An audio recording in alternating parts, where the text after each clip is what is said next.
Bonjour tout le monde. Ah oui, je vais reculer un tout petit peu.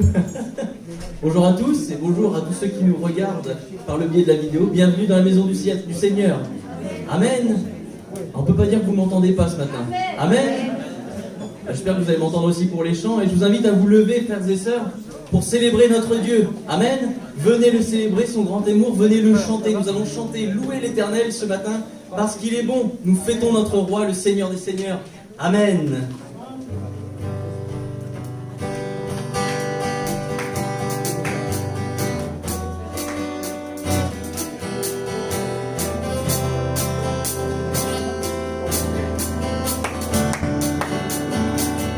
Venez le célébrer, son grand amour, venez le chanter.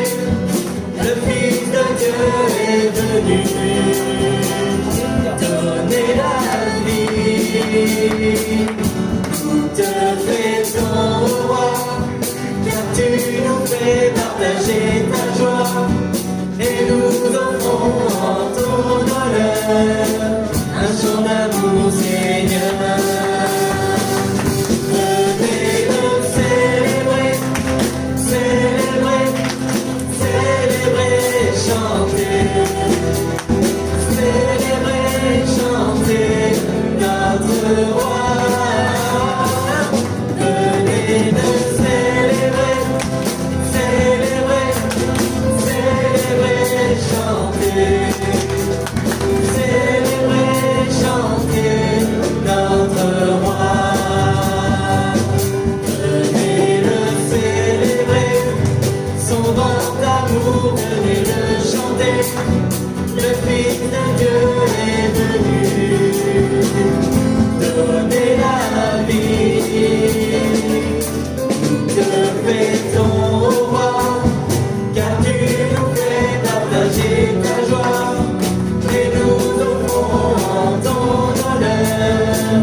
Amen. Chantez, célébrez le roi des rois, le Seigneur des seigneurs.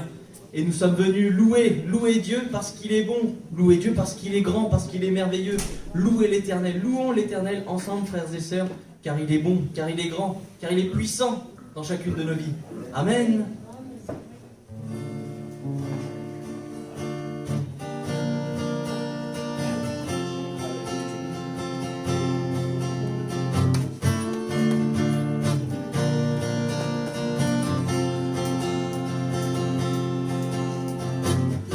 Louez l'Éternel, car il est bon. Louez l'Éternel, car il est grand. Louez l'Éternel. Louez l'Éternel, car il est bon. Louez l'Éternel, car il est grand. Je m'écris, loué soit l'Éternel, et je suis délivré de tous mes ennemis. Louez l'Éternel. Louez l'Éternel, car il est bon. Louez l'Éternel, car il est grand. Louez l'Éternel, car il est grand. Louez l'Éternel.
m'écris, loué soit l'Éternel et je suis délivré de tous mes ennemis. Alléluia. Ce matin, je loue mon Dieu et je suis victorieux. Amen. Simplement parce que je loue l'Éternel. Oui, béni soit le Seigneur, lui qui est dans le ciel et qui règne à jamais. Les anges chantent à toi la gloire. Mais ce matin, le peuple de Bourges chante à la gloire de notre Dieu. Amen. Amen. À la gloire de Dieu, à la gloire de l'Éternel. Oh oui, béni sois-tu, Seigneur.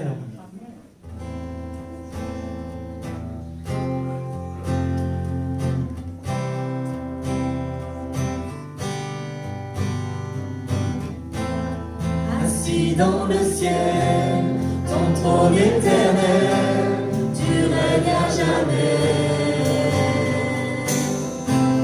Vêtu de splendeur, entouré d'honneur et de majesté. Les anges chantent à toi la gloire.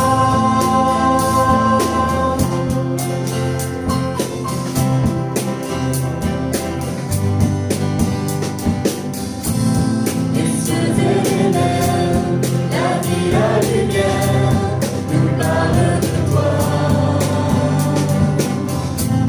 Tu les as créés, les as appelés au son de ta voix. La terre chante majestueux, souverain, Dieu tout-puissant. Tu es seul, la création loue ton nom,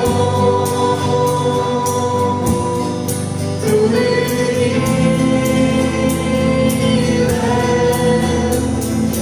déclare à toi la gloire.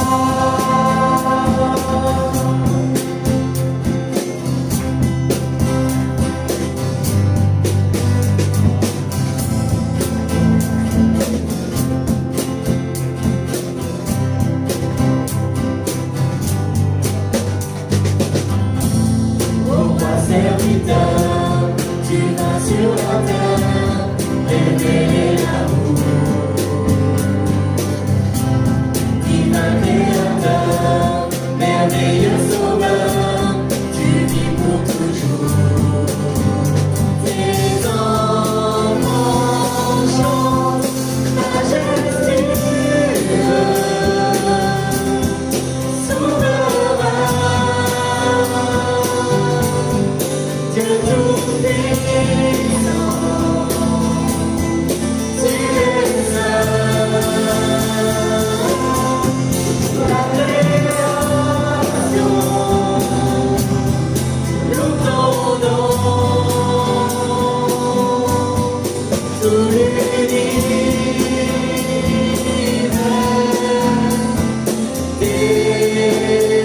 déclare majestueux, souverain, Dieu tout-puissant, tu es seul,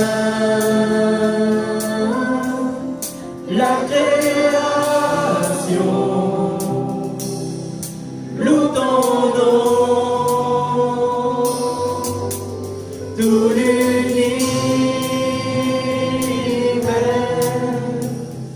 déclare à toi la gloire.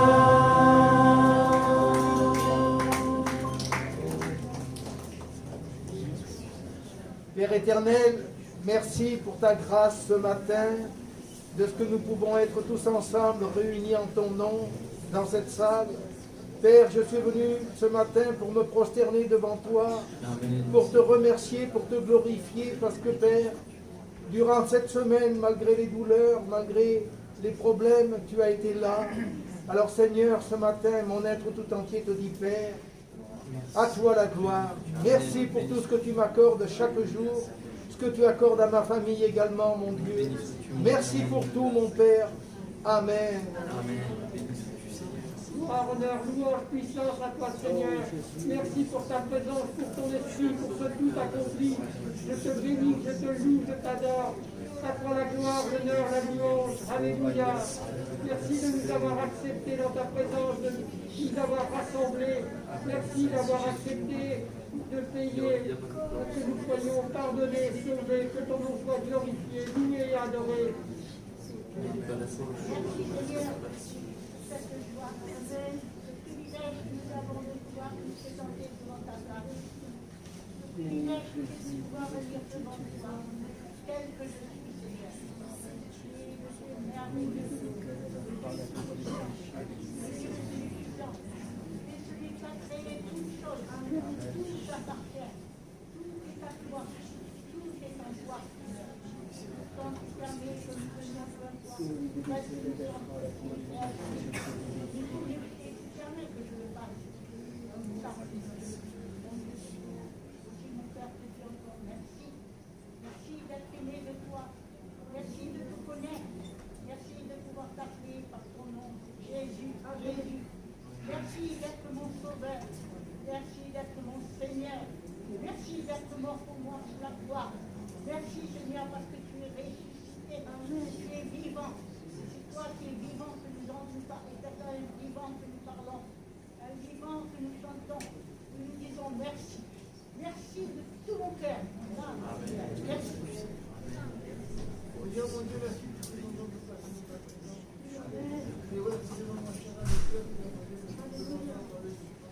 Je veux t'entendre parler à nos cœurs. Matin, je veux te louer et t'adorer parce que tu es un Dieu vivant, tu es un Dieu miséricordieux, tu es un Dieu souverain, tu es un Dieu majestueux. Ce matin, je me célèbre tout mon cœur. Ce matin, Seigneur, aussi une chose, tu me sois permis d'entendre ce matin de te donner mon cœur. Tu me sois permis ce matin de te donner ma vie. Tu me sois permis ce matin de te donner son âme. Ah, Seigneur, pardonne mes péchés, pardonne mes iniquités. Crée-moi un cœur sûr, alléluia. T'adorons les Seigneur, de marcher avec toi, Seigneur. Merci dans le nom de Jésus. Dans la louange, dans l'adoration, dans la reconnaissance. Amen.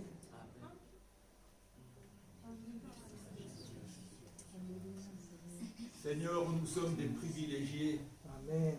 de te connaître et de t'avoir rencontré. Seigneur, tu es pour nous un salut extraordinaire, merveilleux. Quand on considère, Seigneur, tout ce que tu représentes, tout ce que tu es, et comme le dit ta parole, nous avons tout pleinement en Christ. Seigneur, dans ces temps difficiles, tu es notre forteresse, notre refuge. Tu es notre soutien dans toutes nos afflictions, quelles qu'elles soient. Un Dieu comme toi, il n'y en a pas. Tu es le seul unique. Et nous pouvons nous confier en toi parce que non seulement tu vis en nous, mais Seigneur, tu écoutes nos prières, notre intercession, notre louange. Te réjouis ce matin de nous voir dans ta présence. Et nous voulons te célébrer avec des cris de joie, de reconnaissance et te dire merci. Merci Seigneur pour l'Église. Non seulement notre groupe de Bourg, du Cher, mais aussi pour l'Église dans le monde entier. Seigneur, tu sauves encore aujourd'hui, tu guéris. Et puis aussi, Seigneur, cette espérance que tu nous as donnée, que tu reviens nous chercher. Amen. À toi la gloire, la puissance et le règne. Dans le nom de Jésus. Amen. Je considère l'univers, quand je considère, oh Dieu, ce que tu as créé, je me dis, qu'est-ce dans l'homme, ô Éternel, que tu prennes soin de lui, que tu prennes garde à lui. Nous avons de la valeur à tes yeux et nous le savons. Nous sommes conscients, ô Dieu, que c'est toi qui nous as donné ce privilège de la vie et de la vie, j'allais dire éternelle, parce que tu nous as fait connaître le salut en Jésus-Christ. Et ce matin, c'est un privilège, comme l'a dit mon frère, c'est une joie de pouvoir te dire Dieu, tu es grand, tu es puissant, tu es fort, redoutable. Seigneur, tu es notre Père, qui est semblable à toi. Seigneur, tu nous donnes ce dont nous avons besoin. Des bontés se renouvellent chaque matin. Seigneur, à qui irions-nous? Seigneur, tu as les paroles de la vie éternelle. Jésus-Christ a tout accompli. Il a tout donné. Et nous sommes assis à ta droite en Jésus-Christ. Ce matin, mon âme t'exalte, ô Éternel. Mon âme ne veut pas oublier, Seigneur, le privilège que tu lui accordes d'être ton enfant, enfant de Dieu, enfant du Très-Haut. Oh, quelle grâce! Ce matin, mon âme, par le Saint-Esprit, te loue, parce que tu es mon Dieu, tu es mon Seigneur. Et je sais qu'en Jésus-Christ, j'ai tout obtenu. Et je te loue ce matin pour ton Église. Je te loue ce matin pour les prières, pour les intercessions et pour les chants de louange qui t'exaltent parce que tu es assis sur le trône et tu règnes. Et personne n'est comme toi, ô Éternel. Personne n'est comme toi. Tu es notre Dieu.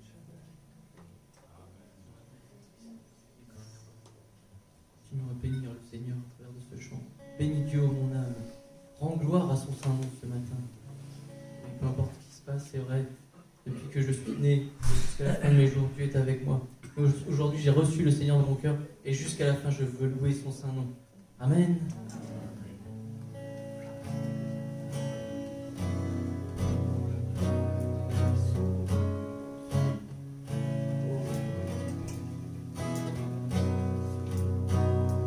Bénis Dieu, ô mon âme, ô mon âme, rends gloire à son saint nom.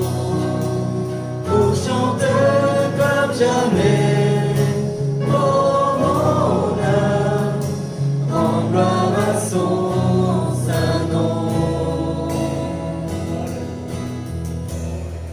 Voici l'aube d'un nouveau jour.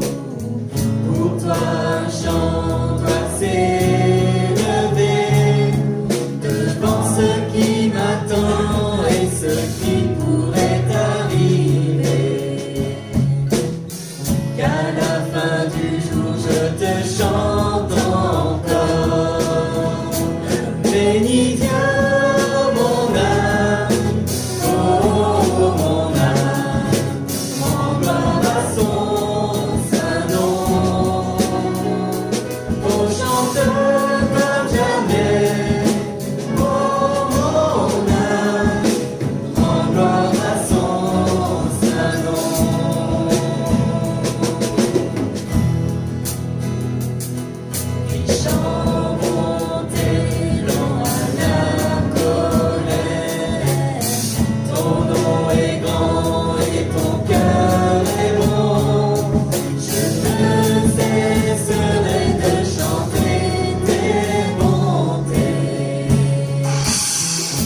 son saint nom. Oui, bénis Dieu, oh mon âme, oui, mon âme bénit l'Éternel, loue l'Éternel ce matin parce qu'il est bon, parce qu'il est grand, parce qu'il est miséricordieux, parce qu'il est majestueux. Oh Seigneur, béni sois-tu de tout mon cœur, de toute mon âme, de toute ma force, Seigneur. Si je peux marcher sur ce monde, dans ce monde, c'est parce que tu es avec moi. C'est toi qui me guides, c'est toi qui me mènes vers de verts pâturages, c'est toi qui me bénis, c'est toi qui me restaure, c'est toi qui me guéris, c'est toi qui me pardonne, Seigneur. Toutes ces grâces, elles descendent d'en haut et elles sont pour moi ce matin parce que j'ai accepté mon Sauveur et mon Seigneur. Je t'ai accepté, Jésus, dans ma vie. Et pour cela, je veux te dire un grand merci parce que tu as chassé les ténèbres. Tu as mis ta sainte lumière, tu as mis ta vie en moi. Oh Seigneur, sois loué, sois exalté ce matin. Béni sois-tu de toute mon âme, mon Dieu. Amen. Amen. Oh, béni sois-tu, ô Éternel. Merci Seigneur. Oh, tu es si bon, si merveilleux. Gloire, Père Tout-Puissant, nous voulons encore te bénir ce matin. Nous voulons dire Emmanuel, Dieu avec nous. Tu n'es pas Dieu qui est loin, mais Dieu avec nous. Tu es en nous, oh mon Dieu, oh Éternel. Quel privilège, Seigneur, de marcher avec toi, de vivre avec nous, Seigneur. Nous te disons, sois loué. Nous ne sommes pas des abandonnés. Nous ne sommes pas des délaissés, Seigneur. Nous ne sommes pas des orphelins, parce que nous avons un Père qui est éternel, qui est miséricordieux, qui est compatissant. Tu es le Dieu qui nous comprend, Seigneur, parce que tu apportes notre nature. Tu as pris le sang et la chair, qui te fait égal à nous, Seigneur. Qui se flatte, tu as la miséricorde pour nous, Seigneur. Oh, sois loué éternellement. Sois exalté le Tout-Puissant pour ton amour éternel pour nous. Amen. Que le Seigneur soit béni. Donc bonjour à tous et à toutes. Bonjour à ceux qui nous écoutent, qui nous regardent par le moyen de la vidéo sur notre site internet addbouge.com. Donc je vous bénis dans le nom du Seigneur. Amen. Amen. Voilà, donc il n'y a pas si longtemps, je regardais défiler des jeunes, on peut dire des jeunes étudiants en colère, et j'étais stupéfait par l'inscription d'une pancarte qu'un des jeunes brandissait. Il avait écrit ceci: pas d'avenir, plus d'espérance. Si jeune, et de comprendre qu'il n'y avait plus d'avenir et d'espérance. C'est vrai que nous vivions dans un monde troublé, tous s'accordent à dire que l'avenir est incertain, et l'espérance se transforme en désespérance. Selon le petit Larousse, l'espérance est un sentiment de confiance en l'avenir qui porte à atteindre avec confiance la réalisation de ce qu'on désire, ce que Dieu nous donne. Et savez-vous que cet homme, ce jeune qui avait écrit « pas d'avenir, pas d'espérance » pour lui, nous retrouvons certains hommes de la Bible qui ont aussi dit la même chose. Comme quoi, rien n'est nouveau sous le soleil. Job, chapitre 7, verset 6. Nous allons parler d'espérance en Dieu, de désespérance aussi. Job, chapitre 7, verset 6. Voilà ce que dit cet homme de Dieu. « Mes jours sont plus rapides que la navette du tisserand. Ils s'évanouissent, plus d'espérance. » D'une certaine manière, Job dit « Je n'ai plus d'espérance, ou il n'y a plus d'espérance pour moi. » Job était un homme intègre et droit. Job faisait la fierté de Dieu. Alors, et cependant, il dit « Je n'ai plus d'espérance, quoi, en Dieu. » À quel moment Job déclare qu'il n'a plus d'espérance? Eh bien, la désespérance de Job vient après toute une série de difficultés, de malheurs et de souffrances qu'il a subies. Donc, je ne vais pas lire tout le chapitre, mais il est question de la perte, à un certain moment, enfin au début plutôt, de tous ses biens. Son outil de travail, la faillite, on parle de 7000 brebis quand même, perdues en un seul jour, 3000 chameaux, 500 paires de bœufs, 500 ânesses et un très grand nombre de serviteurs. Donc comme cela. Après, on peut parler aussi de la mort de ses 7 fils et de ses 3 filles. Tous sont morts dans une catastrophe naturelle. Après, s'ajoute à cela sa santé. Il a été atteint d'un ulcère généralisé. Il dit de la plante des pieds jusqu'à la tête. Après ça, encore plus, sa vie de couple. Incompréhension entre son épouse et lui, donc séparation, divorce. Donc c'est à la suite de ces nombreuses difficultés que Job dit « Je n'ai plus d'espérance, plus d'avenir ». Mais dites-moi, qui n'a jamais dit comme Job « Je n'ai plus d'espérance ». Je n'ai plus d'espérance devant un quotidien douloureux, difficile, et puis nos yeux, justement, sont irrémédiablement fixés sur notre présent difficile. Revenons à Job. Dans sa grâce, dans son amour, puisque Job appartenait à Dieu plutôt, dans sa grâce, dans son amour et sa miséricorde, Dieu n'a pas laissé Job avec ce sentiment de vivre sans espérance, d'avoir perdu l'espérance. Dieu parlera à Job et Job reconnaîtra aussitôt que ces paroles, je n'ai plus d'espérance en Dieu, ne correspondaient pas à la réalité de Dieu. Nous avons notre réalité, réalité humaine, ce que nous voyons, ce que nous ressentons, ce que nous pensons, mais aussi il y a la réalité de Dieu, la réalité de Dieu surnaturelle. Donc au chapitre 42, verset 3, donc, Job va reconnaître, il a parlé légèrement, il a parlé trop vite. Job chapitre 42, verset 3.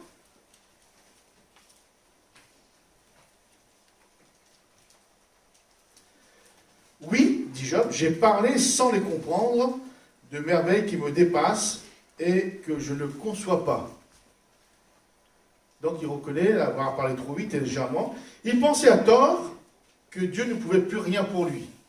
Et quelquefois, on est tellement dans le fond de la fosse, en plein milieu du tunnel, que nous pensons que plus personne ne pourrait nous sortir.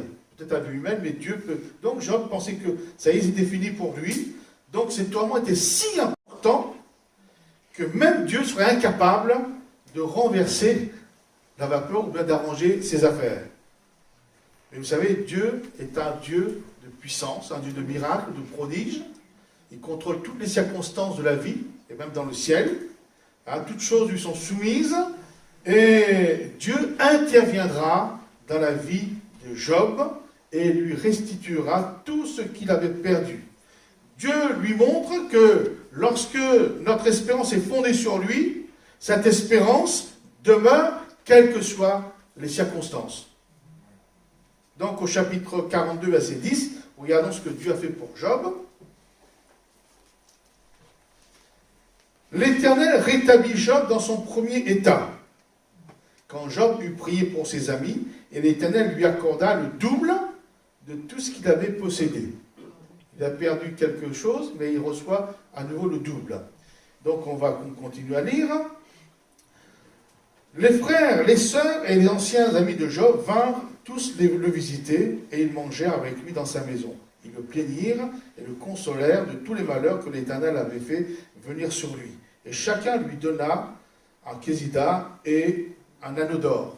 Pendant ces dernières années, Job reçut de l'Éternel plus de bénédictions qu'il n'en avait reçu dans les premières. Il posséda 14 000 brebis. Au début, il avait 7 000. Et 6 000 chameaux. Au départ, il avait 3 000. 1000 paires de bœufs. Au départ, il avait 500. Et 1000 ânesses. Au départ, il avait 500 aussi. Il eut 7 fils et 3 filles. Autant qu'il avait au départ. Mais dans le ciel, il retrouve le double. Avec Dieu, c'est toujours multiplié par 2. Dans le ciel, il retrouve le double. Donc, 7 fils et 3 filles. Donc, je regarde, verset 14. Il donna à la première le nom de Génina, et à la seconde de Ketsia, et à la troisième celui des Kéren Apu. Il n'y avait pas dans tout le pays d'aussi belles femmes que les filles de Job. Leur père leur accorda une part d'héritage parmi leurs frères. Jacob vécut après cela 140 ans, et il vit ses fils et les fils de ses fils jusqu'à la 4e génération. Et Job mourut âgé et rassasié de jour. Amen. Lui qui disait, je n'ai plus d'espérance, je n'ai plus d'avenir. Avec Dieu, tout est possible. Amen. Mais pensons, il a dit à un moment donné, je n'ai plus d'espérance en l'Éternel. On va parler aussi de Jérémie le prophète, qui avait perdu l'espérance en Dieu. Lamentation de Jérémie, chapitre 3, verset 18.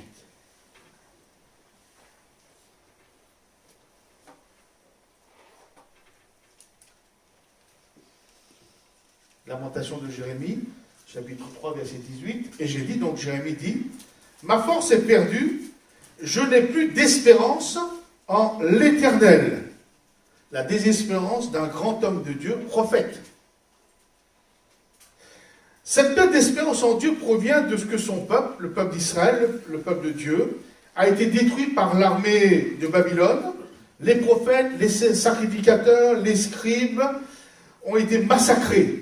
De même, les femmes, les enfants, les jeunes filles, les jeunes hommes, les vieillards. Et Jérémie lui-même dit qu'il était devenu un sujet de sarcasme, de moquerie, et le reste du peuple avait composé des chants sur lui. Non pas pour l'honorer, mais pour le déshonorer. À ce moment-là, plus rien ne fonctionnait dans le pays, un pays dévasté. Donc il dit, et lui-même il dit, je n'ai plus d'espérance en l'Éternel. Il n'y a plus d'espoir, plus de salut. Je répète, qui n'aurait pas dit ces mêmes paroles devant une pareille situation? Je n'ai plus d'espérance en l'Éternel. Sur le coup de la souffrance et de la détresse, Jérémie dit, je n'ai plus d'espérance en l'Éternel. Je dirais, c'est compréhensible. Mais, comme il est prophète de Dieu, après réflexion, dans le calme, dans la méditation, en se souvenant de sa vie avec Dieu autrefois, des interventions que Dieu avait opérées dans sa vie autrefois, et que Dieu n'avait jamais fait défaut, alors Jérémie revient et reconnaît la puissance et la souveraineté de Dieu sur tous ses malheurs et sur toutes ses souffrances. Et Jérémie reprend courage, et foi et dit, verset 21, « Voici ce que je veux repasser en mon cœur, ce qui me donnera de l'espérance. Les bontés de l'Éternel ne sont pas épuisées. Ses compassions ne sont pas à leur terme. Elles se renouvellent chaque matin. Oh, que ta fidélité est grande. L'Éternel est mon partage, dit mon âme. C'est pourquoi je veux, à nouveau, espérer en lui. Je veux espérer en Dieu. L'Éternel, il ajoute, l'Éternel a de la bonté pour qui espère en lui. Pour l'âme qui le cherche, il est bon d'attendre en silence le secours de l'Éternel. Amen. Donc, Jérémie affirme qu'au travers de toutes les épreuves de la vie, on peut garder espérance en Dieu. Qu'il veut espérer en Dieu malgré sa situation présente. Quelquefois, on est tellement révolté, on ne veut plus rien savoir. Mais lui, il dit quand même qu'il veut espérer en Dieu malgré la situation présente. Pourtant, lorsqu'il dit ça, la situation est là. Le pays est toujours dévasté, il y a toujours des morts, mais il dit quand même, malgré ça, il veut espérer. Et il ajoute que Dieu a de la bonté, que Dieu est bon pour tous ceux qui espèrent en lui. Amen. C'est vrai, un véritable encouragement pour celui et celle qui vit des moments particulièrement difficiles en ce moment. Amen.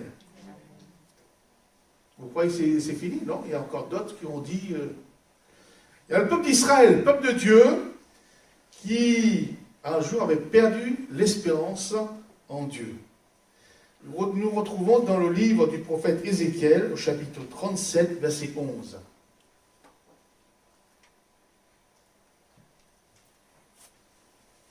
Ézéchiel, chapitre 37, verset 11.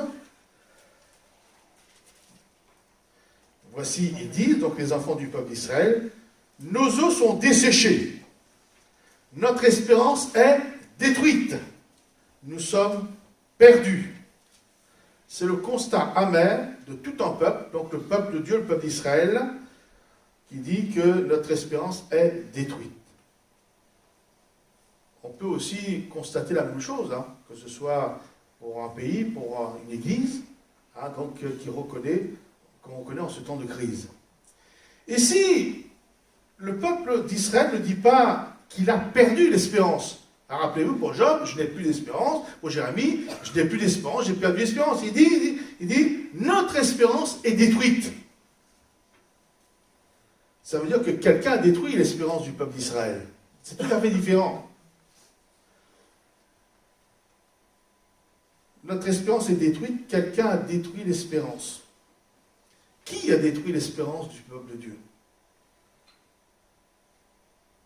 Je me suis posé la question, qui? Bien tout simplement, c'est le péché, la désobéissance, le rejet du plan de Dieu et la volonté de Dieu pour la vie du peuple d'Israël. Le peuple d'Israël s'était détourné de Dieu, si vous regardez dans le livre d'Ézéchiel, tout ce qu'ils ont fait, ils avaient fait des idoles, ils avaient peint des idoles, ils se cachaient pour adorer les idoles, pour se prosterner devant les idoles. Donc ils avaient rejeté tout simplement Dieu, ils avaient ôté Dieu de leur vie, ils s'étaient détournés de Dieu, ils avaient péché contre Dieu, et au départ, il y a eu comme conséquence le départ de Dieu du temple de Jérusalem. Si vous connaissez bien l'histoire, Dieu est sorti du temple et s'est mis à la porte. Vous savez, comme dans l'Apocalypse, Jésus dit, vas-y, je me tiens à la porte. Donc, à la porte. Et le péché continuant, en augmentant, Dieu s'était complètement retiré de la ville de Jérusalem. Et c'est pour cela que le peuple d'Israël, avec ce constat, dit que leur espérance avait été détruite, mais en réalité, c'est le péché qui avait détruit leur espérance et ils étaient perdus. Devant ce constat, parce que c'est presque un cri de repentance, quand on constate, Seigneur, j'ai péché comme le fils prodigue, lorsqu'il va constater que, mais ici, je meurs de faim, donc j'irai vers mon père, je demanderai pardon, etc. Ici, le constat est presque une repentance. C'est une repentance. Mais comme notre Dieu est un Dieu d'amour, un Dieu de grâce et de pardon, voyons ce constat amer, voyons la repentance du peuple. Savez-vous une chose? Dieu a réactivé l'espérance de son peuple en lui parlant. C'est formidable, non? Mais sachons une chose, que le péché détruit notre espérance en Dieu. Vous savez, quand on n'a plus Dieu dans notre vie, comme dit l'apôtre Paul dit, autrefois nous étions sans espérance, sans Dieu dans ce monde. Eh bien, lorsque nous sommes à Dieu, nous avons l'espérance, mais lorsque nous quittons, nous perdons l'espérance. À nouveau, nous nous retrouvons sans espérance, parce que le péché a détruit l'espérance. Et donc, je reviens donc au verset 12, Ézéchiel, verset 12, Dieu va répondre en disant, prophétise donc, et dis-leur au peuple d'Israël, devant ce constat amer, ainsi parle le Seigneur l'Éternel, voici, j'ouvrirai vos sépulcres, je vous ferai sortir de vos sépulcres, ô mon peuple, et je vous ramènerai dans le pays d'Israël. Et vous saurez que je suis l'Éternel, lorsque j'ouvrirai vos sépulcres, et que je vous ferai sortir de vos sépulcres, ô mon peuple. Je mettrai mon esprit en vous, et vous vivrez. Je vous rétablirai dans votre pays, et vous saurez que moi, l'Éternel, j'ai parlé, et dit l'Éternel, et agi, dit l'Éternel. Amen. Amen. Ah oui. Un chrétien qui se repent, et qui revient à Dieu, il retrouve aussitôt l'espérance en Dieu. Ça, c'est une chose formidable. Parce que quelquefois, on garde toujours, à nous les hommes, on pardonne, mais là, Dieu redonne. D'ailleurs, dans l'apôtre Jean, 1 Jean, chapitre 3, verset 2. 1 Jean, chapitre 3, verset 2. C'est très, très intéressant, et que Dieu nous met en garde en cette manière. 1 Jean, chapitre 3, verset 2. Quiconque a cette espérance, l'espérance en Dieu, pour garder cette espérance en lui, se purifie comme Dieu est lui-même pur. Donc nous voulons garder l'espérance, à ce moment-là il faut se purifier, il faut se garder, se préserver du péché, sinon le péché détruit notre espérance, comme le peuple d'Israël a dit, mon espérance est détruite. L'apôtre Paul, par le Saint-Esprit, nous révèle le principe d'une espérance solide et stable en Dieu, quelles que soient les circonstances. Parce que vous avez vu que nous sommes des hommes, un Job, pourtant un homme intègre, droit, Dieu, voilà, il faisait la fierté de Dieu, et cependant, devant le nombre de malheurs, de souffrances, à ce moment, il a dit, ben voilà, je n'ai plus d'espérance. Parce que même Jérémie le prophète de la même manière. Et donc ça c'était l'ancienne alliance, même le peuple d'Israël, mon espérance a été détruite. Mais l'apôtre Paul, rempli du Saint-Esprit sous la nouvelle alliance, révèle le principe d'une espérance solide et stable en Dieu, quelles que soient les circonstances. Notre espérance doit rester stable en Dieu. Parce que Dieu, il est stable. Dieu ne change pas. Nous nous croyons, nous pensons lorsque nous sommes dans la fosse. Mais en réalité, Dieu ne change pas. Donc Éphésiens, chapitre 1er, verset 18.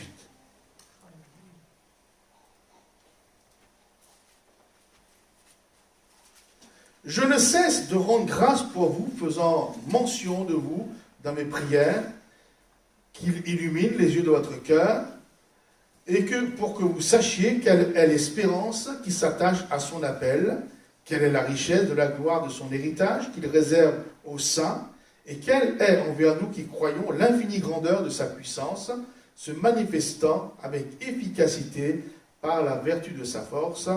Amen. Ça paraît un peu difficile, un peu compliqué, mais lorsque nous analysons réellement en profondeur, c'est formidable. Paul dit aux chrétiens d'Éphèse, mais à nous ce matin, qu'il y avait pour le chrétien, lorsqu'il répond à l'appel de Dieu, l'appel au salut, l'appel à le suivre, qu'il y avait une espérance qui était attachée, liée à cet appel. Lorsque Dieu vous appelle au salut, vous acceptez, il y a une espérance qui est liée avec, ça fait partie du pacte. Et ça, on ne savait pas toujours, ça. On dit on vient au salut, etc. Mais l'apôtre Paul dit que lorsque nous répondons à l'appel, il y a une espérance qui s'attache à l'appel. Vous savez, lorsque Dieu nous donne l'espérance, c'est quand même formidable. Hein. Il ne va pas nous faire croire des choses qu'il ne pourra pas nous donner.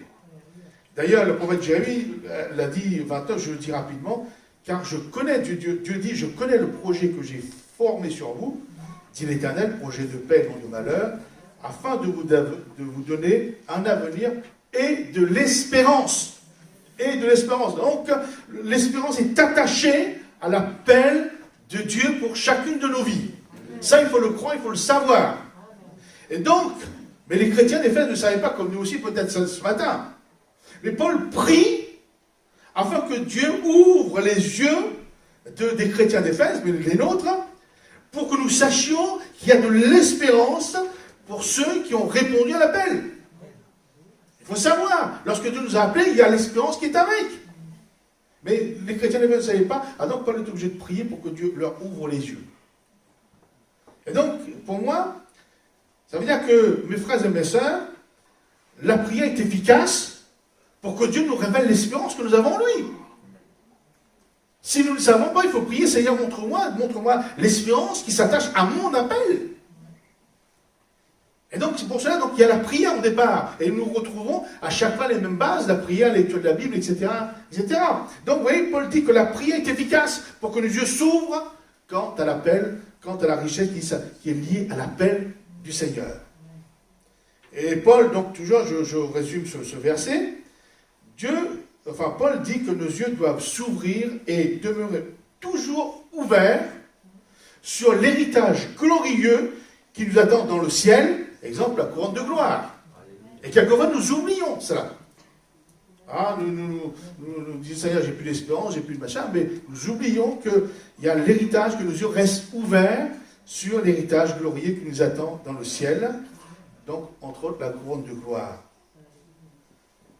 Donc là encore, Paul dit aussi que nos yeux doivent s'ouvrir et demeurer toujours ouverts sur la puissance infinie de Dieu.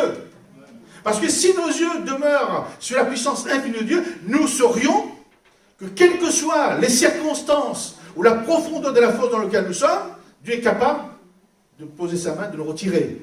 Et c'est pour ça que c'est très intéressant ce verset.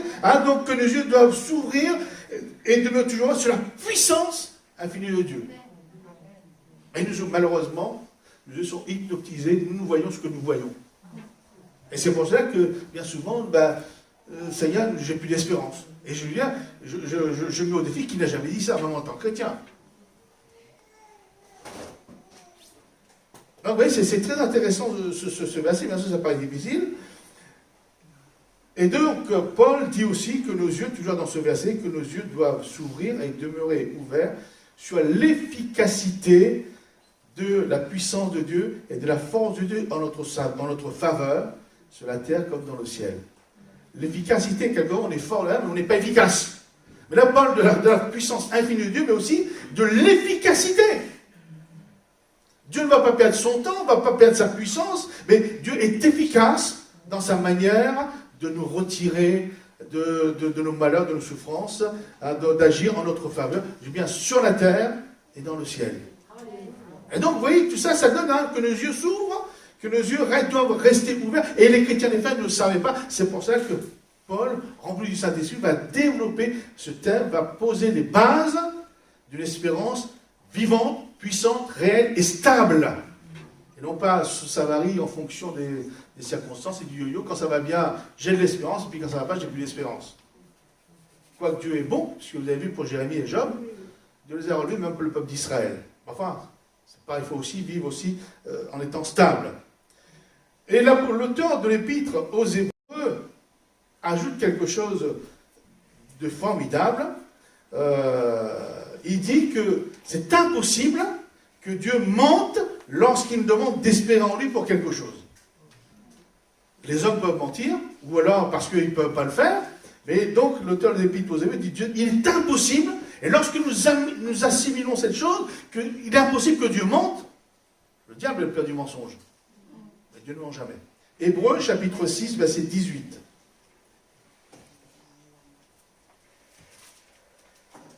Hébreux chapitre 6, verset 18.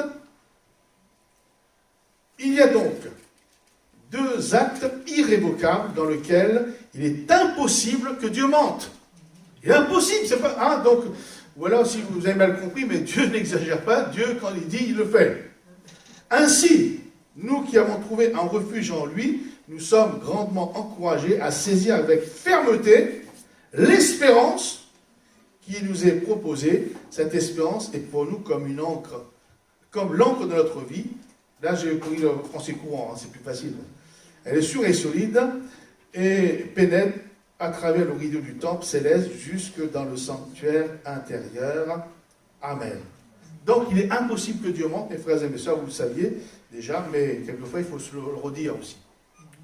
Hein, et une deuxième chose, que l'auteur de cette épître dit, tout à l'heure, Paul parlait que nos yeux soient ouverts, s'ouvrent et restent ouverts.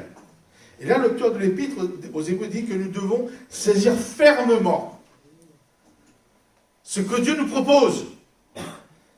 Alors, ça dépend comment nous prenons la chose. Quelquefois, nous prenons tellement, avec une main, je ne sais pas, mollement, on perd. Voilà, l'auteur de l'Épître aux Hébreux dit qu'il faut tenir fermement, avec fermeté. C'est-à-dire, tu l'as dit, hein, c'est lié à mon appel, je le saisis, je le tiens fermement. Et là, quand vous tenez fermement, personne ne peut l'enlever. Hein, donc, fermement l'espérance que Dieu nous propose. L'auteur de l'Épître aux Hébreux dit aussi que notre espérance doit devenir comme une encre qu'il faut demeurer stable et bien accrochée dans la tempête. Un bateau, la main plus gros paquebot, il y a une encre qui tient, qui empêche que le paquebot il s'en... Bien sûr, on l'attache aussi en même temps, mais au départ, c'est une encre. Alors que ça nous fait tenir ferme, ça peut rester sur place. Et donc, de la même manière, notre espérance, dit l'auteur de l'Épître aux Hébreux, que notre appel, enfin, ce qui est lié à notre appel, doit être comme une encre. Il faut demeurer stable et ferme. Et donc, ce sont des choses que nous apprenons dans la parole du Seigneur. Donc, je termine en parlant de l'espérance d'Abraham, qui est un modèle à suivre. Abraham savait ce qui était attaché à son appel lorsque Dieu l'appelait. Il a eu les yeux ouverts sur ces choses jusqu'à la fin. On va lire Genèse chapitre 12, verset 1er.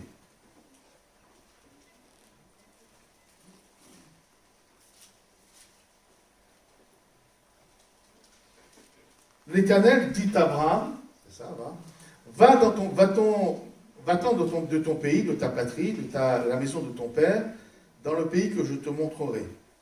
Je ferai de toi une grande nation, et je te bénirai. Je rendrai ton nom grand, tu seras une source de bénédiction.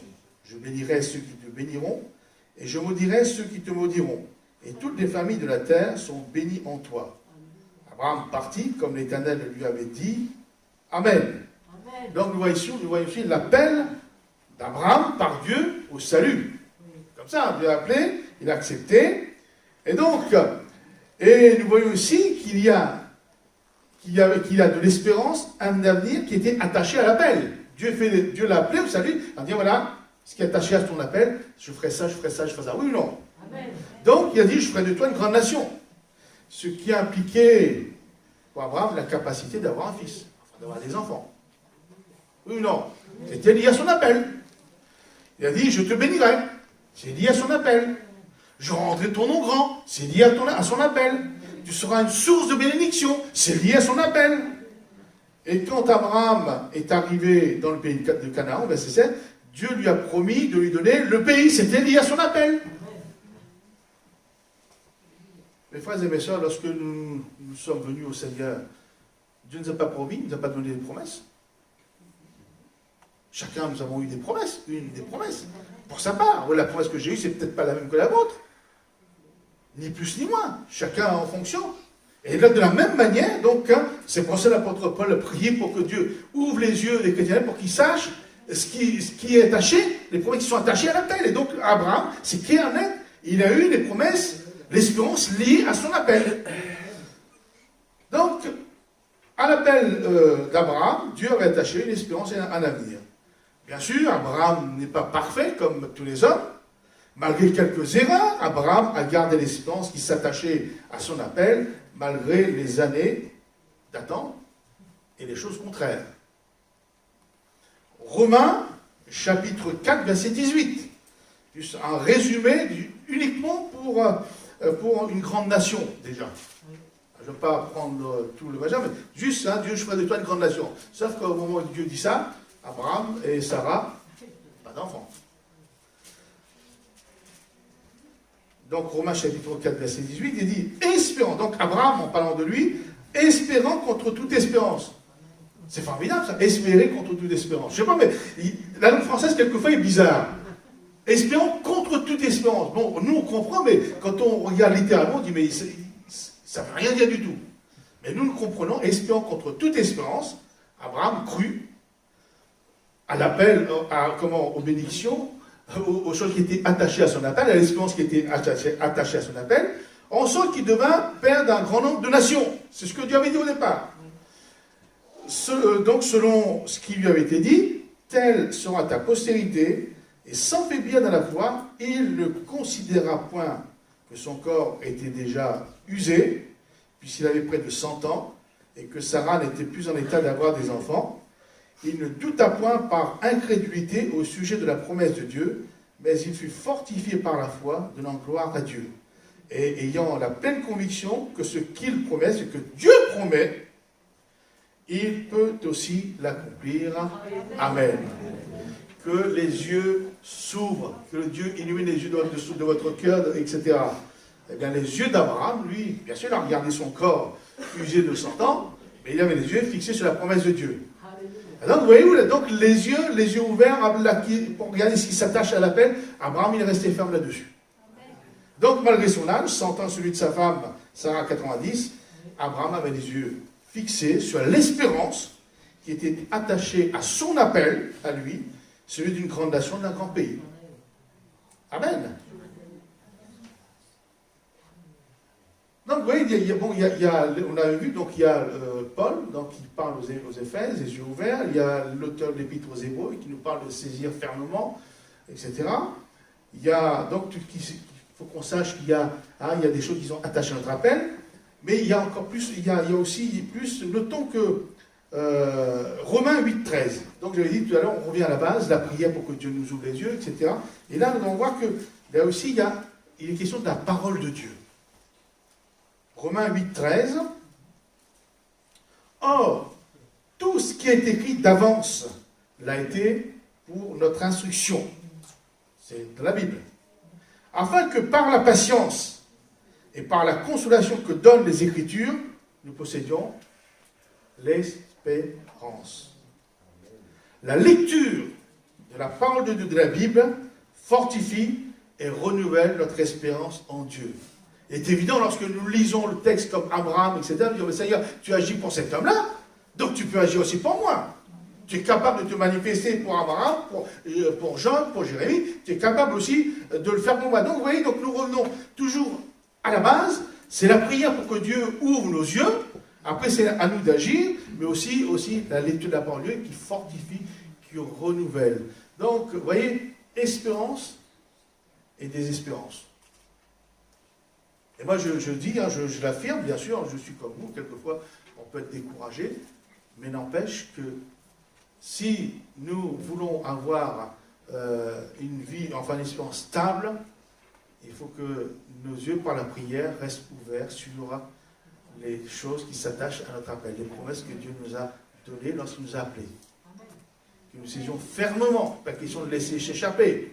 Hein, lorsqu'on ne prend pas, on laisse s'échapper. Et vraiment croire que Dieu est capable, parce qu'il est impossible que Dieu mente. Le diable peut mentir, c'est le père du mensonge, je répète, mais Dieu ne ment jamais. Ce qu'il le fait, ce qu'il le dit plutôt, il le fait. Amen. Espérance, désespérance, mes frères et mes sœurs. Donc, je pense que c'était un puissant encouragement dans les circonstances que nous vivons. Et je plains ceux qui n'ont pas d'espérance, ceux qui ne sont pas encore sauvés, ceux qui n'ont pas répondu à l'appel de Dieu. Étrangers du peuple de Dieu, sans espérance et sans Dieu dans le monde. Quel avenir nous réserve ce virus? On ne sait pas. Et tout ce que je sais, c'est que lorsque nous regardons les témoignages, les gens sont désespérés. Pas d'espoir. Que ce soit les plus jeunes. J'ai même entendu que pour les enfants, il y a une recrudescence de suicide. J'ai dit, mais les enfants, moins de 14 ans, ils n'arrivent même pas de la vie, encore déjà, ils sont déjà désespérés. Et bien sûr, vous connaissez les étudiants, les jeunes étudiants, etc. Et puis les adultes qui font faillite, quelle espérance. Mais nous, mes frères et mes sœurs, que ce ne soit pas notre cas. Hein, nous pouvons être découragés quelquefois, ça peut arriver, mais notre espérance en Dieu doit être stable. Dieu nous a donné les promesses pour cela. Dieu nous a donné les éléments, la base pour cela, pour rester ferme dans notre espérance. Que Dieu nous bénisse ce matin et que nous puissions aussi parler autour de nous de cette espérance que nous avons en Dieu. Amen. Seigneur, merci encore pour l'exhortation que tu nous as donnée ce matin, pour l'encouragement. Seigneur, parce que tu connais nos vies, tu connais nos cœurs. Quelquefois, nous nous désespérions, Seigneur. Quelquefois, comme Job ou Jérémie, pensons que nous n'avons plus d'espérance, plus d'avenir.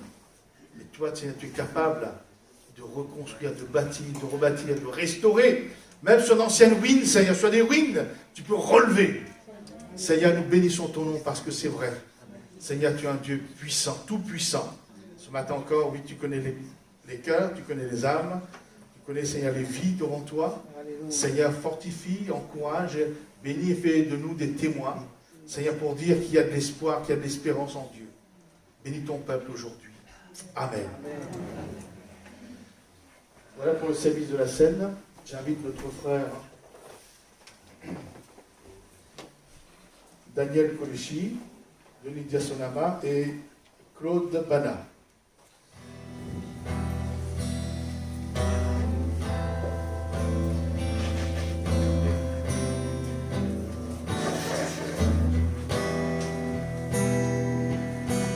Homme de douleur, habitué à la souffrance, méprisé, abandonné,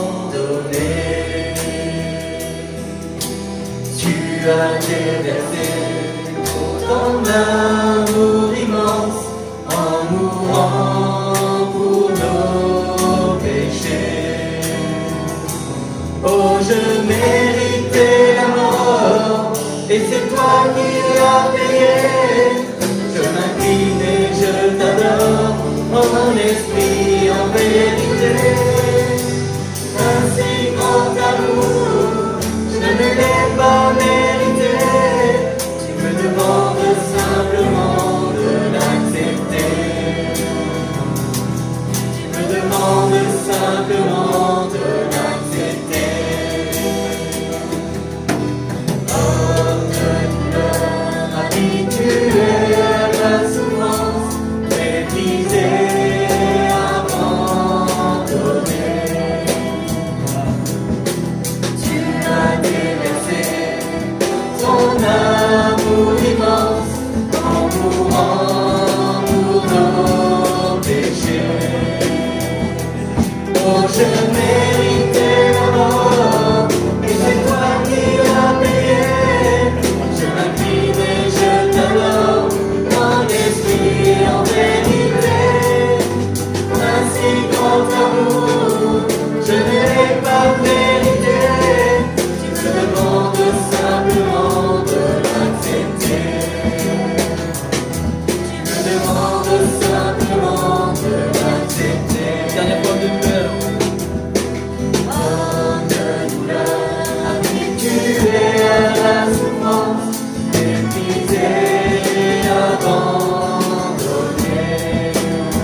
mort, et c'est toi qui as payé.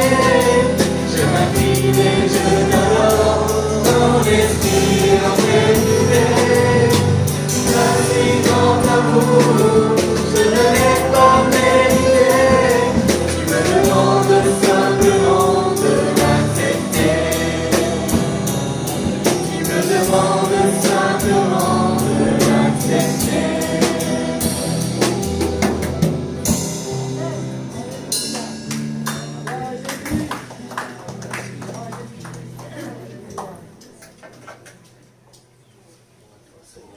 C'est pourquoi, vous, autrefois, païens dans la chair, appelés incirconcis par ceux qu'on appelle circoncis, et qui le sont en la chair par la main de l'homme, souvenez-vous que vous étiez en ce temps-là sans Christ, privés du droit de cité en Israël, étrangers aux alliances de la promesse, sans espérance et sans Dieu dans le monde. Mais maintenant, en Jésus-Christ, vous qui étiez jadis éloignés, vous avez été rapprochés par le sang de Christ, car il est notre paix, lui qui des deux n'en a fait qu'un, et qui a renversé le mur de séparation, l'inimitié, ayant anéanti par sa chair la loi des ordonnances dans ses prescriptions, afin de créer en lui-même avec les deux un seul homme nouveau, en établissant la paix, et de les réconcilier l'un et l'autre en un seul corps, avec Dieu par la croix, en détruisant par elle l'inimitié. Il est venu annoncer la paix à vous qui étiez loin, et la paix à ceux qui étaient près, car par lui, nous avons les uns et les autres accès auprès du Père dans un même esprit. Amen. Amen. Voilà, c'est notre frère Denis qui a demandé au Seigneur sa bénédiction sur le pain et le vin. Père de gloire, Père éternel, nous te disons encore merci de nous rassembler autour de cette table, Seigneur, pour partager ce corps, ce qui est ce pain, ô éternel des armées, qui est ton corps, et ce vin, Seigneur, qui est ton sang qui est répandu pour nous, Seigneur de gloire, pour le pardon de nos péchés, ô éternel. Nous pensons, Seigneur, à ton retour, car tu as promis, tu reviendras pour nous chercher, ô éternel des armées. Père, que cela apporte la paix, apporte la joie, Seigneur, apporte le réconfort dans la vie de chacun de nous, Seigneur de gloire. Nous te disons, sois loué, Père, dans le nom de Jésus. Amen. Amen. Amen. Je vous invite à participer au pain et au vin. Pour tous ceux qui sont baptisés par immersion, qui se lèvent. Et bien sûr, nous continuons à adorer celui qui donne l'espérance et qui est notre espérance.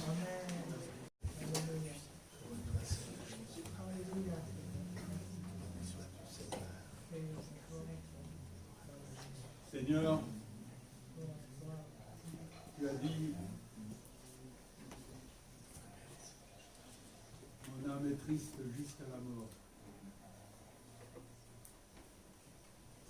Seigneur, lorsque tu allais sur le chemin qui conduisait au calvaire, ton âme était triste parce que tu portais sur toi tout le péché de l'humanité, mon péché. Il est difficile, Seigneur, d'intégrer cette pensée-là. Mais tu as dit aussi, si vous me croyez comme de petits enfants, vous n'entrerez pas dans le royaume. Seigneur, tu as porté mon péché. Tu le connais. Tu le connaissais. Et moi j'ai cru comme un enfant en ton sacrifice. Ton sang qui est répandu lavait mon âme, me sauvait, donnait une vie nouvelle. Seigneur, c'est immensément grand et puissant. Je n'arrive pas toujours à le saisir pleinement. C'est vrai que tu es esprit et moi je suis de chair. Je suis de la poussière et toi tu es éternel. Seigneur, tu as fait de nous tes enfants. Tu nous as préparé la place et c'est vrai que notre espérance n'est pas vaine. Elle est grande, elle est glorieuse, elle est magnifique. Seigneur, merci, un grand merci. Amen. Amen, Seigneur.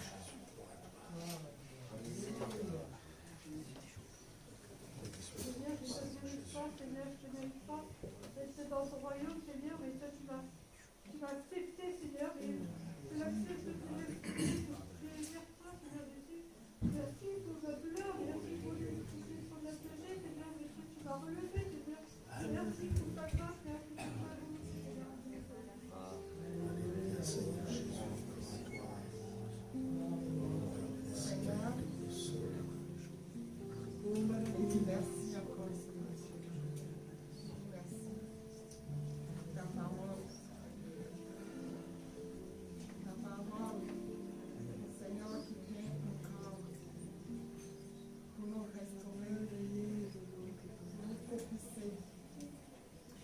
ta volonté. Seigneur, je te remercie parce que c'est en libérant ta parole que nous avons la connaissance. Que tu renouvelles nos mémoires, tu renouvelles nos connaissances, Seigneur. Parce que si nous voulons nous appuyer sur ce qui se passe à ce moment précis, tu sais que nous ne pouvons pas avancer avec toi. Alors tu nous révèles que nous devons croire ce qui s'est passé bien avant même que ce qui se passe à ce moment se passe. Nous devons croire à ce que tu avais fait autrefois pour nous. Et Seigneur, c'est vrai, quand nous nous appuyons sur ce que tu avais fait autrefois, alors nous pouvons avancer réellement avec toi. Alors Père, ce matin, nous voulons te dire merci pour ce renouvellement d'esprit, de connaissance en toi, parce que tu demeures vraiment puissant. Tu demeures vivant. Tu demeures vivant pour nous amener jusqu'au bout de ta promesse. Tu demeures vivant pour nous attirer jusqu'à la fin des temps. Parce que tu savais que nous sommes faits de chair. Nous sommes faits de poussière. Et que sans ton esprit, nous ne pouvons pas aller plus loin. Alors ce matin, Seigneur, je te dis merci pour cette force renouvelée, pour cette force accomplie encore ce matin. Et merci. Merci pour la vie qui est au milieu de nous. Merci parce que cette fois tu nous donnes à demeurer ferme et à espérer être en vie avec toi. Alléluia. Soit-il. Oui, Seigneur, merci. Merci pour ce pain et ce vin que nous avons pu prendre, que j'ai pu prendre. Tu nous as fait ton pardon. À ta mort sur la croix, Seigneur. Alléluia. Tu m'as permis aujourd'hui que je sois là. Tu as permis que je sois ton enfant. Tu as permis qu'un jour je rentre dans ton royaume. Je dis merci de tout mon cœur, Seigneur. De toute mon âme. Je sais que je dis merci, Seigneur. Je peux rien t'apporter. Je peux rien te donner de plus. C'est mon cœur, Seigneur. Je peux dire prends tout. Le cœur, Seigneur. Comme il est, je m'apporte, Seigneur. Je dis merci simplement d'être là encore parmi tes enfants. Merci de faire partie de ta maison. Merci, Seigneur. Merci, ma maison, ta nourriture nous a désinférés. Merci pour ce pain et ce pain que nous avons dans le monde. Merci, Seigneur.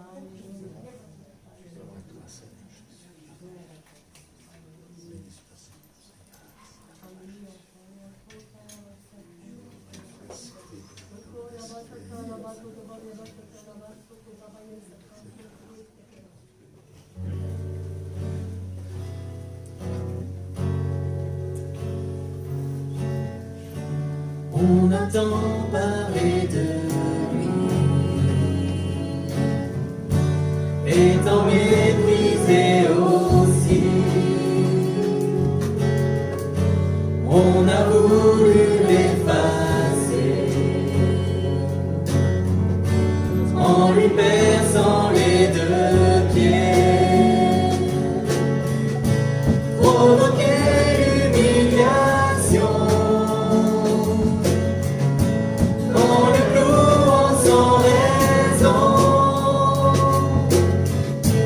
On a craché sur celui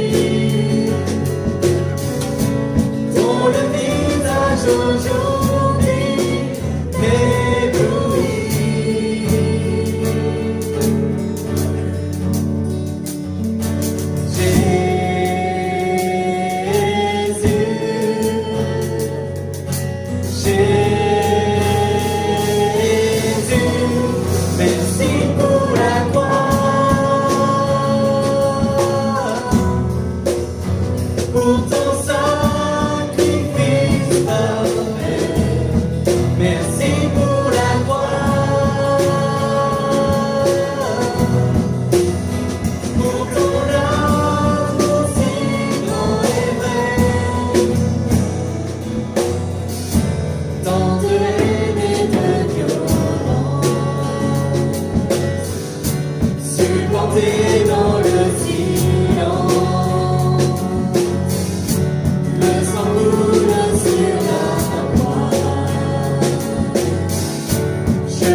des offrandes, donc notre frère Denis et Claude.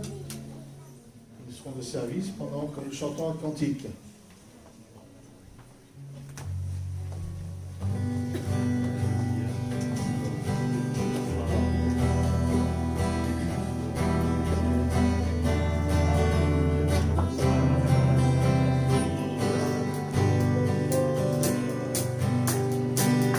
Tu sais que je t'aime tant, tu sais que je désire être près de toi, bien plus qu'auparavant.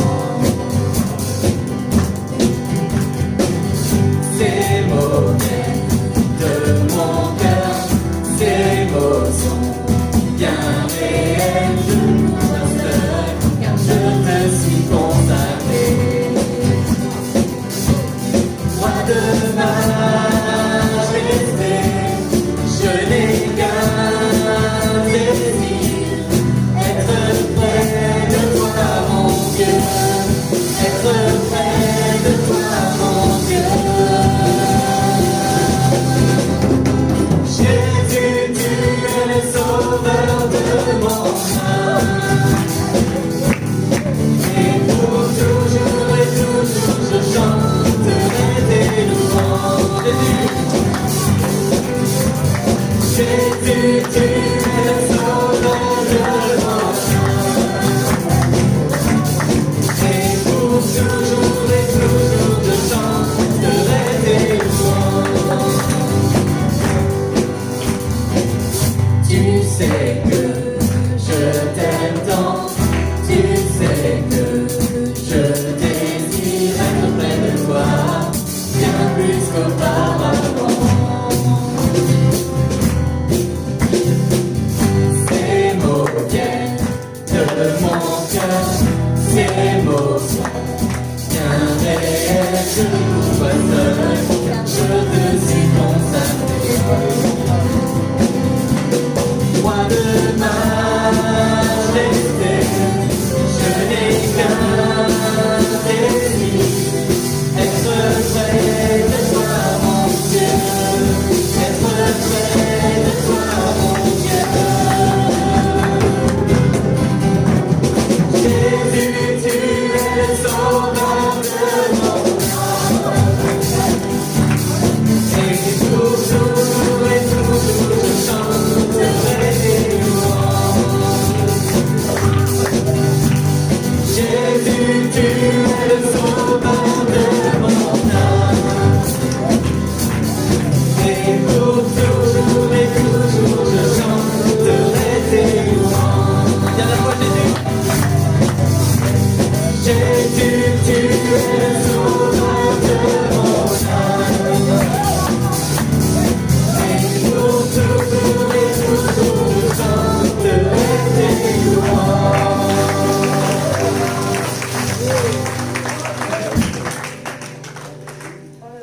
Père de gloire, Père éternel, nous apportons encore ces offrandes, Seigneur, que vous puissiez les bénir, ô Éternel. Que cet argent serve, Père, pour l'épanouissement de ton œuvre dans ces départements, Seigneur de gloire. Seigneur, bénis toute l'assemblée, ô Éternel, que ta grâce, que tes bénédictions, que la bonne santé soit partagée à chacun de nous, ô Éternel. Père, donne aussi du travail à ceux qui en cherchent, ô mon Dieu, car tu es le Dieu qui bénit son peuple. Sois béni dans le nom de Jésus. Amen. Donc voilà le programme de la semaine qui s'annonce, donc le mois de février, pour la semaine de février. Donc déjà pour cet après-midi, il y aura une réunion de jeunesse à 13h30. 13h30. 13h30. Réunion de jeunesse à 13h30. Mardi, il n'y aura pas de vidéo du culte de tir puisqu'il le fait en présentiel, donc ce n'est pas filmé. Donc il n'y aura pas. En revanche, jeudi, je remercie tous ceux qui se connectent de plus en plus pour notre réunion de prière par visioconférence. Donc, on gère bien la chose, c'est bien. En tant que c'est un moment de louange, de chant, de prédication, et puis le moment de prière, de partage, c'est formidable. Donc, je répète, chaque jeudi, 18h30. Donc, maintenant, vous connaissez les liens. Juste, moi, je préfère par téléphone, la connexion est meilleure. Donc, tout simplement, donc, voilà, donc jeudi, 18h30, notre réunion de prière par visioconférence. Et nous nous retrouvons dimanche prochain, sauf avis contraire du gouvernement, parce qu'on attend toujours si on sera confiné ou pas. Donc il y aura culte à Saint-Amand à 9h30, Dieu voulant, en fonction des consignes que nous aurons. Culte à 10h à Bourges, pareil, en fonction. Et puis culte à Vierzon à 10h, la même chose. Donc voilà, ça c'est un programme qu'on met en place. Mais sinon, ça sera culte en direct sur notre site internet, simplement par vidéo. Mais donc pour l'instant, on garde comme ça, comme on ne sait pas. Service de ménage, donc à partir de cet après-midi jusqu'à la semaine prochaine, je pense à notre sœur Maureen Vanna et Elisabeth Yapo.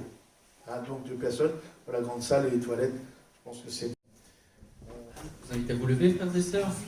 Prendre ce dernier chant.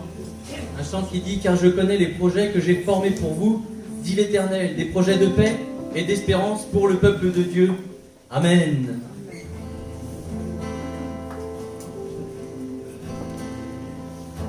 Car je connais les projets que j'ai formés sur vous, dit l'Éternel, l'Éternel.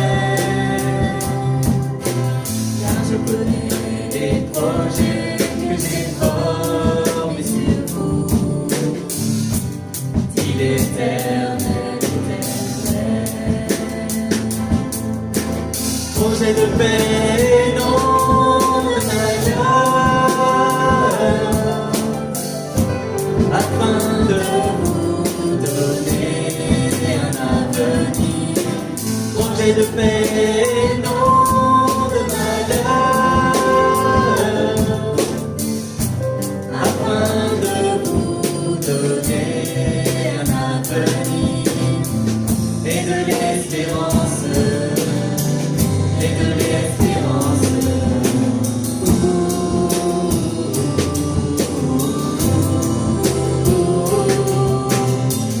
Et de l'espérance, et de l'espérance.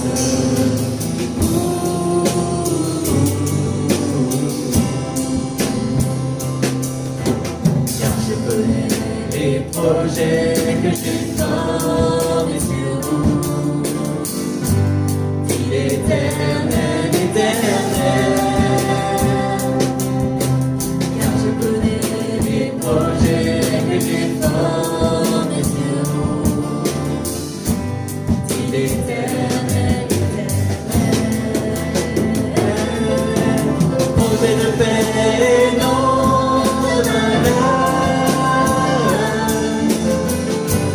afin de vous donner un avenir. Projet de paix, non de malheur, afin de vous donner un avenir et de l'espérance, et de l'espérance.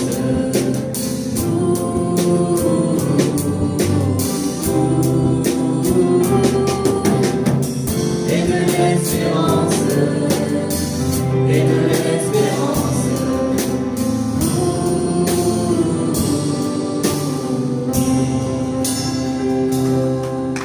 Amen. Que Dieu vous bénisse. Nous avons de l'avenir et de l'espérance en notre Dieu. Amen. À tout de suite.